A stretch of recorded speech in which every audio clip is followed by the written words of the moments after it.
오늘 사연 시작합니다. 안녕하세요. 저는 30대 초반 여자입니다.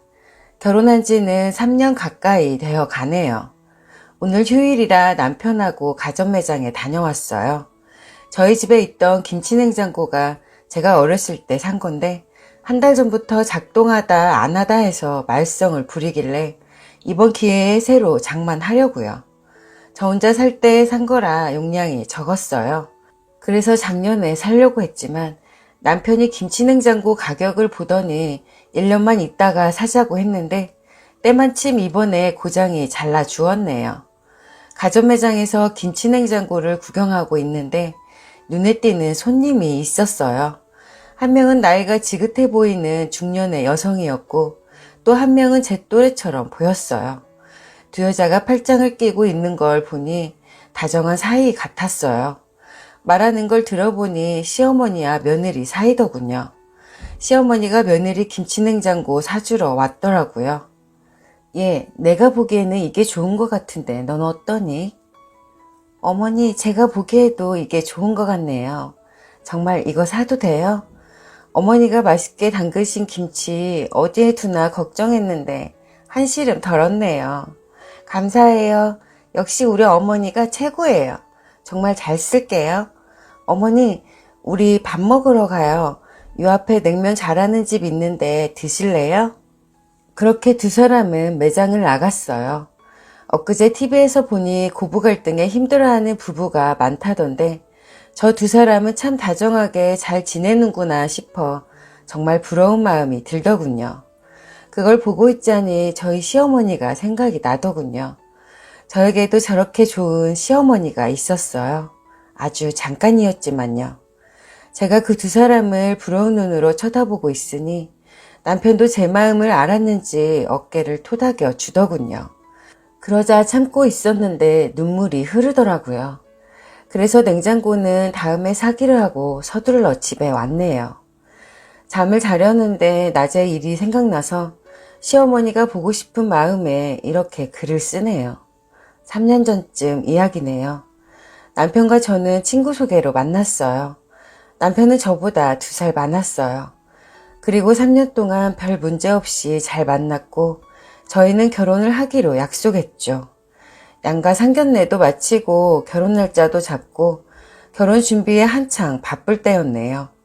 결혼식이 4개월쯤 남았을 때였죠. 일하고 있는데 남편이 전화를 해서 회사 앞이라고 할 말 있으니 나오라고 하더군요. 남편도 한참 일하고 있을 시간이었는데 무슨 급한 일인가 싶더군요. 커피숍에 앉아있는 남편은 심각한 표정이었어요. 자리에 앉은 저는 무슨 일이냐고 물었어요. 자기야, 너무 놀라지 말고 들어. 응, 도대체 무슨 일인데 그렇게 뜸을 들여. 우리 엄마, 나 어렸을 때 돌아가신 거 알지? 그런데 알고 보니 안 돌아가셨대. 뭐? 그게 무슨 말이야? 말이 돼? 그냥 끝까지 들어봐. 나도 어제서야 알았어. 엄마가 나를 찾아왔는데 무릎을 꿇고 울면서 잘못했다고 빌더라. 엄마가 나 낳고 얼마 안 돼서 다른 남자와 바람이 났고 결국 그 남자와 살려고 나 버리고 집을 나가신 거지. 그런데 얼마 못 가서 그 남자와 헤어졌고 아버지를 찾아갔지만 아버지는 받아주지 않으셨대. 그래서 속지 않은 마음으로 혼자 사시다가 몇 달 뒤에 외국에 이민 가신다는 거야. 그래서 가기 전에 몇 달만이라도 나에게 못다한 엄마 노릇 하고 싶다는 거야. 그래서 오빠는 어떻게 하고 싶은데? 그나저나 오빠는 괜찮아? 오빠는 어머니 안 미워? 나는 솔직히 엄마가 밉지만 엄마도 엄마 인생이 있는데 그래서 안 미워하려고. 시간도 많이 흘렀고 이제 곧 이민 가신다는데 어쩌겠어. 속으로 남편의 심성이 참 착하구나 라고 생각했죠. 그런데 남편이 뒤이어 한 말은 저에게는 충격이었어요. 자기한테 어려운 부탁 좀 하려고. 난 아버지랑 같이 살잖아. 그런데 엄마가 가시기 전에 당분간 지내실 곳이 없대. 잠깐 있을 건데 집을 구할 수도 없고 그렇다고 모텔에서 계시라고 할 수는 없잖아. 그러니까 자기네 집에서 좀 있어도 될까? 라더군요.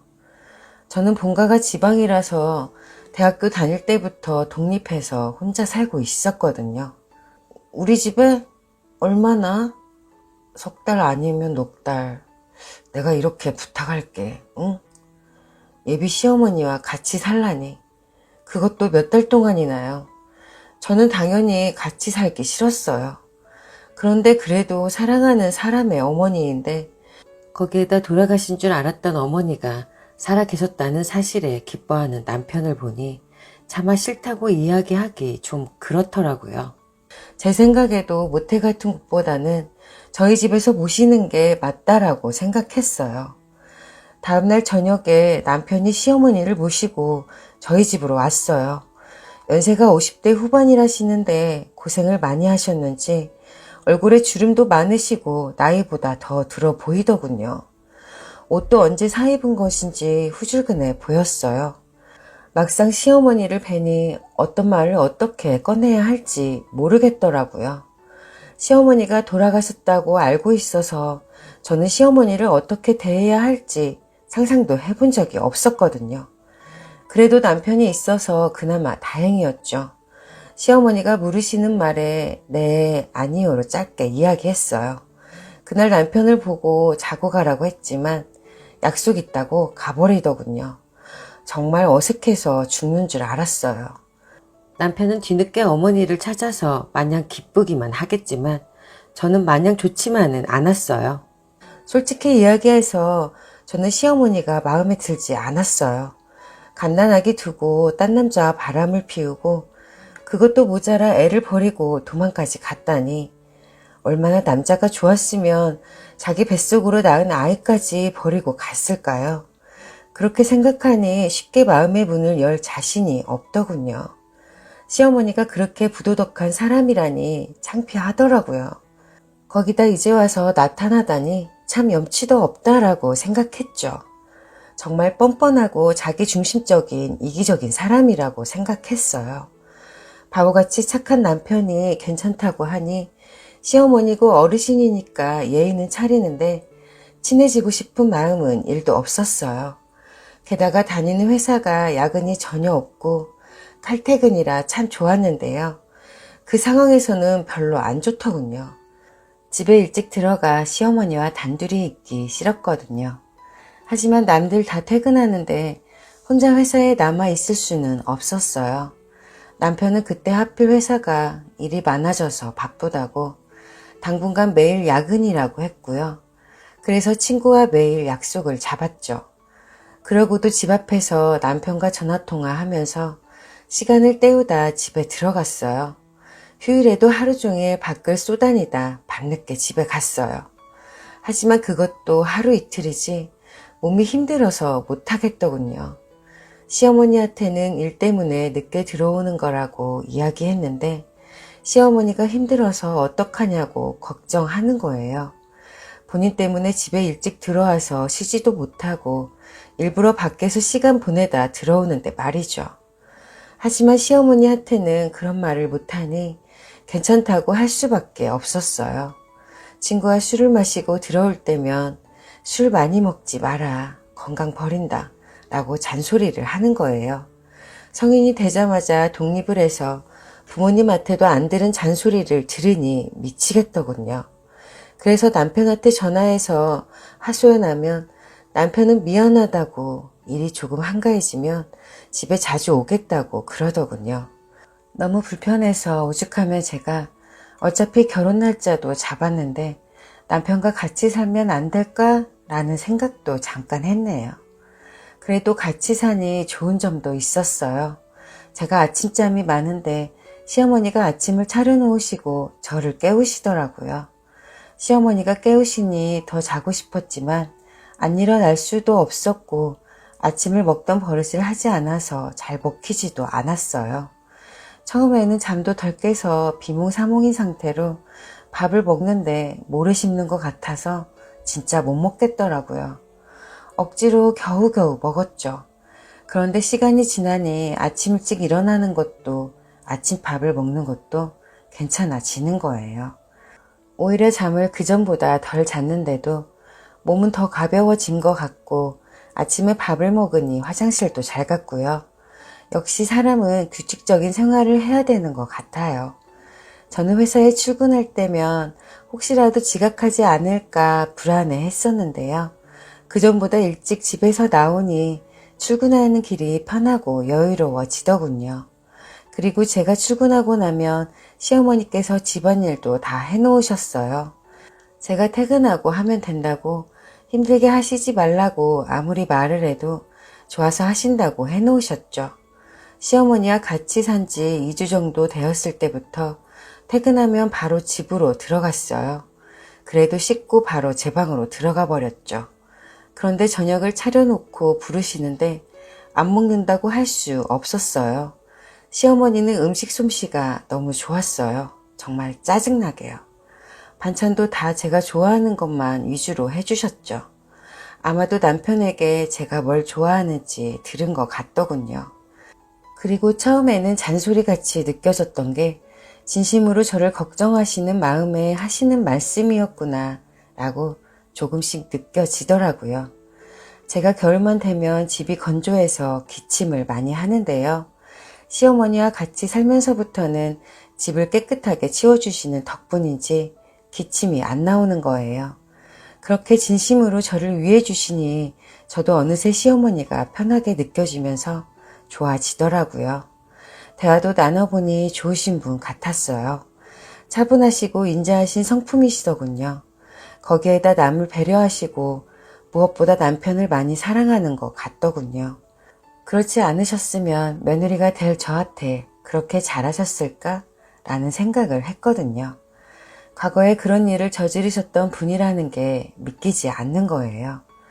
남편이 해준 말을 듣고 제가 괜한 편견을 가졌었더라고요. 한 달 정도 지나니 어느 정도 친해지게 되었어요. 시어머니는 이곳에 아시는 분도 안 계셔서 장을 보시는 것 외에는 외출을 안 하시는 게 마음에 걸렸어요. 그래서 뭐 하시고 싶은 게 있냐고 여쭤보니 백화점에 같이 가자고 하시더군요. 시어머니와 며느리 사이가 좋아서 같이 쇼핑 다니는 거 부러워 보였다고 하시는 거예요. 그래서 주말이기도 해서 백화점에 같이 갔네요. 그런데 시어머니가 옷이든 액세서리든 이것저것 보시는 것마다 사주시려고 하시는 거예요. 너무 그러셔서 저 옷 많고 지금 당장 필요한 거 없어요 라고 하며 사양하느라 진땀을 뺐네요. 그 말을 들으시고 너무 서운해 하셔서 장갑 하나를 골랐어요. 그리고 저는 시어머니께 머플러를 하나 사드렸죠. 겨울이라 추운데 목을 환하게 드러내고 다니시더라고요. 시어머니가 평소 입고 다니시는 게 다 오래된 옷 같아 보여서 옷을 사드리려고 했지만 너무 비싸다고 한사코 거절하셔서 어쩔 수 없었네요. 매일 저를 위해 집안일 하시고 밥까지 차리시느라 고생 많으신데 너무 작은 선물을 드리는 건 아닐까 하는 걱정이 들었어요. 그런데 시어머니는 머플러를 받으시고는 너무 좋아하시는 거예요. 너무 따뜻하다고 정말 고맙다고 연신 그러시더군요. 시어머니와 백화점 데이트 이후로 많이 친해졌어요. 아침에 차려주신 밥을 일어나서 먹기만 했는데 조금 더 일찍 일어나서 아침 준비하는 걸 도와드리기로 했죠. 제가 요리를 잘하는 편이 아니라서 큰 도움은 안 되었지만 상 차리는 거와 설거지 같은 거는 제가 했어요. 일찍 일어나는 게 습관이 되어서 별로 힘들지 않더군요. 일하는 중간중간 잘 계신지 점심은 뭐 드셨는지 여쭤보고 퇴근하면서도 시어머니와 저녁에 뭘 먹을지 통화도 했죠. 저녁 먹으면서 낮에 회사에 있었던 일을 이야기하고 잠자기 전까지 TV 보며 시어머니와 수다를 떨었어요. 시어머니는 제 이야기를 잘 들어주시고 맞다 맞다 해주셨죠. 이렇게 시어머니와의 사이가 가까워지니 시어머니가 이민을 안 가셨으면 좋겠다는 생각이 들었어요. 그래서 말씀드렸더니 아무 말 하지 않으시더군요. 그러면 결혼식에는 오실 거죠? 아니, 꼭 오셔야 해요? 라고 했죠. 제 말을 들은 시어머니는 그래, 내가 결혼식에는 꼭 갈게. 그런데 어쩌면 못 갈 수도 있고 라고 하시길래 안 오시면 서운할 것 같다고 안 된다고 꼭 오시라고 했어요. 그 말을 들으시더니 웃으시면서 알겠다고 약속한다고 하셨어요. 그런데 시어머니와 같이 살게 된 지 2달쯤 되었을까요? 아침에 회사에 출근할 때까지는 여느 날하고 똑같았어요. 그런데 시어머니가 하루 종일 전화를 안 받으시는 거예요. 그래서 무슨 일인가 해서 평소보다 일찍 집에 들어왔어요. 집에 와보니 시어머니가 안 계시더군요. 남편에게 전화를 해서 물으니 지금 집으로 가고 있으니 가서 이야기하자고 하더군요. 잠시 후 집에 온 남편은 시어머니가 일정이 바뀌셔서 오늘 급하게 출구 가신다는 거예요. 그러면서 시어머니 짐을 싸려고 하는 거예요. 그럼 저도 작별 인사를 해야 하니 같이 가자고 했어요. 그런데 혼자 가겠다는 거예요. 이상했어요. 왜 혼자 가겠다고 그러는지 모르겠더군요. 그리고 남편의 얼굴 표정이 안 좋은 게 무슨 일이 있는 것 같더라고요. 그래서 저는 같이 가자고 고집을 부렸어요. 그랬더니 남편이 한숨을 내쉬더니 힘겹게 말을 꺼내더군요. 남편의 말을 듣자마자 저는 그 자리에 주저앉고 말았어요. 너무나도 놀랍고 믿을 수가 없었어요. 남편이 시어머니라고 소개시켜줬던 그 사람은 바로 제 친엄마라는 거예요. 엄마는 저를 낳고 얼마 지나지 않아 아빠의 불륜을 알게 되었대요. 아빠는 엄마가 안다는 것을 알고 집을 나갔고 그 여자와 살림을 차렸대요. 하지만 갓난아이인 저를 봐서 엄마는 아빠를 용서하기로 했대요. 시간이 지나면 정신을 차리고 가정에 충실할 거라고 생각하셨죠. 그때 저희 할머니와 같이 살고 있었는데 할머니는 엄마를 구박하셨대요. 아빠가 엄마 때문에 바람을 피웠고 엄마 때문에 아들이 자기 집인데 못 오는 거라며 모든 게 엄마 잘못이라고 하셨대요. 할머니의 구박은 날이 갈수록 더 심해졌고 아빠가 한날은 집에 와서 엄마를 집에서 내쫓으셨대요. 엄마는 못 나가신다고 버텼지만 결국에는 쫓겨 나셨다더군요. 3년 뒤에 엄마가 저를 만나러 다시 집을 찾으셨고 저만 몰래 보고 가시려고 했지만 아빠를 만났고 그때 아빠는 엄마에게 지난 잘못을 빌었대요. 아빠는 엄마를 내쫓고 바람을 피우던 여자와 헤어졌고 엄마를 그렇게 내쫓은 걸 후회했다네요. 그러다 새로운 사람을 만나 재혼했고 그 사람이 제가 지금까지 친엄마로 알고 있는 분이네요. 이미 제 동생까지 임신을 하신 상태라 엄마는 어쩔 도리가 없었다고 하더군요. 그래서 아빠에게 부탁해서 제 얼굴을 한번 보게 해주면 다신 안 나타나겠다고 하셨대요. 아빠는 부탁을 들어주셨고 그 뒤로 엄마는 제 앞에 한 번도 안 나타나셨죠. 엄마는 그때 아빠가 내쫓을 때 더 버텼어야 했는데 그러시지 못하신 걸 자기 잘못이라 생각하시고 후회하시며 사셨고 속지 않은 마음으로 혼자 사셨다더군요. 그런데 엄마는 췌장암에 걸리셨고 더 이상 손을 쓸 수 없을 만큼 진행된 거예요. 그래서 생애 마지막을 저와 함께하고 싶으셨대요. 어떻게 하면 제가 상처를 안 받고 제 앞에 나타나실까 고민하다 결국에는 남편에게 부탁을 한 거죠. 왜 그러면 처음부터 내게 사실대로 이야기 안 했어? 난 그것도 모르고 미워했단 말이야. 가정 버리고 애까지 버린 그런 여자라고.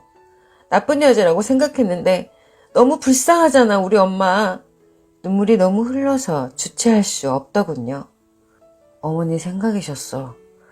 어설프게 거짓말하면 안 믿을 거라며 왜 그렇게 긴 시간 동안 헤어져 살아야 했는지 이야기하려고 하며 핑계를 대야 하는데 다른 사람 욕먹이기 싫다고 하셨어. 그리고 무엇보다 네가 힘들어하는 걸 보고 싶지 않다고 하셨어. 그래서 그랬어. 너한테는 진작 이야기했어야 했는데 미안하다. 어머님이 너에게는 절대 말하지 말라고 신신당부하셔서 나도 정말 많이 고민했었어. 그래서 어머니께 몸이 더 안 좋아지기 전에 너에게 이야기하는 게 좋겠다고 해봤지만 정말 완강하게 싫다고 하시더라. 너 상처받는다고 그러셨어. 정말 미안하다. 그래서 지금 어디 있는데? 병원. 아까는 갑자기 상태가 안 좋아지셨는데 다행히 지금은 좀 괜찮아지셨어. 남편 차를 타고 병원으로 가는 내내 불쌍한 엄마 생각에 눈물이 멈추지 않더군요. 병실에 들어서니 엄마가 절 쳐다보시면서 왔어? 놀랐지? 아들에게 쓸데없는 소리 하지 말라니까 했나 보네. 난 괜찮으니까 너무 걱정하지 마. 엄마는 제가 아프다는 이야기만 들었다라고만 생각했나 보더군요. 엄마, 나 다 들었어. 제 말을 듣더니 놀란 표정을 지으시더니 이내 애써 웃으시며 그래, 이 사람은 말하지 말라니까 했나 보구나. 괜찮아 우리 딸? 놀랐지? 미안하다 엄마가. 엄마라고 하기도 제 많은 거 알지만 그래도 엄마 용서해 줄래? 널 놓고 나오는 게 아니었는데 엄마가 미안해. 아니야 엄마. 엄마 잘못 절대 아니야. 라고 하며 엄마를 꼭 안았어요. 엄마와 저는 더 이상 아무런 말도 하지 않았고 서로를 꼭 끌어안고 펑펑 울었어요. 떨어져 있던 긴 시간 동안 나누지 못한 말 100마디를 하는 것보다 엄마를 안고 있으니 저를 사랑하는 엄마의 마음이 절실히 느껴지더군요. 엄마의 품은 모든 것을 잊을 수 있을 만큼 포근하고 따뜻했어요. 엄마, 얼른 나와서 우리 놀러 가자. 꽃구경 가고 싶어 했잖아. 하지만 전 엄마와의 약속은 못 지키게 되었어요. 4일 뒤에 엄마는 돌아가셨거든요. 엄마의 장례식장을 지키고 있는데 화가 났어요. 그래서 아빠에게 전화를 했죠. 엄마 돌아가셨어요. 아빠 때문이야. 어떻게 그럴 수가 있어? 그렇게 감추면 내가 평생 모를 줄 알았어? 이제는 아빠 볼 일 없을 것 같아. 평생 용서는 하지 않을 거야. 엄마가 모질고 힘들게 산 세월만큼 아빠도 벌을 받기를 바래. 아빠는 남편에게 전화를 해서 찾아왔더군요. 아빠는 엄마 영정사진 앞에서 무릎을 꿇고 울면서 빌었어요. 그리고 저를 키워주신 엄마는 저를 보자마자 저를 꼭 안아주셨어요. 엄마는 친딸도 아닌 제가 그런 생각이 안 들도록 저를 사랑으로 키워주신 고마운 분이셨어요. 엄마의 품에 안겨 엄마를 그리워하며 울었네요. 그렇게 엄마를 하늘나라로 잘 보내드렸어요. 집에서 엄마의 유품을 정리하다 가방에서 엄마의 편지를 발견했어요. 엄마는 저에게 끝까지 시어머니로 남으시려고 했나 보더군요. 사랑하는 며느라가 내가 혹시 너의 결혼식에 참석 못할 경우를 대비해서 글을 남긴다. 그동안 너와 함께 지낸 시간 동안 나는 너무나도 행복했구나. 그동안 고마웠다. 시어머니라고 불쑥 나타나서 많이 혼란스러웠을 텐데도 나에게 잘해줘서 정말 고맙다. 내가 너에게 줄 거라고는 이거밖에 없구나. 내가 힘든 세상 살아가는데 조그마한 보탬이 되었으면 좋겠다. 라는 편지와 5천만 원이 현금으로 들어있더군요. 엄마는 병마와 싸우면서 많이 힘드셨을 텐데 도리어 남겨진 저를 걱정하셨던 거죠. 엄마의 편지를 붙들고 엄마가 그리워서 밤새 울었네요. 결혼식은 미룰까? 아니면 하지 않고 살까 했지만 하늘에 계신 엄마가 싫어하실 것 같아서 하객도 가족도 없이 둘이서만 조용히 했네요. 시아버지께는 남편이 잘 말씀드렸어요. 다행히 아버님이 이해를 해주셨고 그러라고 하셨죠. 저는 아빠랑은 아직까지 연락을 안 하고 살아요. 엄마가 돌아가시고 난 후 남편에게 들었는데 엄마는 여자의 몸으로 힘들게 사셨더라고요. 처음에 제 앞에 떳떳하게 엄마라고 나설 수 없으셨던 게 병에 걸리셔서인 것도 있었지만 저에게 초라한 모습을 보이고 싶지 않으셨다고 하더군요. 보험금을 타신 게 있었지만 저에게 주실 게 그거밖에 없으시다고 한 푼도 꺼내 쓰지 않으셨던 거죠. 지금 마음으로는 절대 아빠를 용서할 수 없네요. 하지만 저를 키워주신 엄마랑은 통화를 하고 엄마도 얼마 전에 저희 집에 왔다 가셨네요. 아직도 돌아가신 엄마가 문득 생각이 나서 가슴이 미어지네요. 잠깐 동안 제 곁에 머물다간 시어머니였던 사랑하는 우리 엄마. 그곳에서는 아프지 말고 힘들지도 말고 편안하게 잘 지내길 바래. 엄마가 사랑하는 딸도 잘 살아볼게. 보고 싶은 우리 엄마 좋은 곳에 가셨겠죠? 쓰다 보니 이야기가 너무 길어졌네요. 긴 이야기 들어주셔서 감사합니다. 오늘의 사연 어떠셨나요? 구독 잊지 마시고 알림 설정 해두시면 다음 영상을 빠르게 보실 수 있습니다.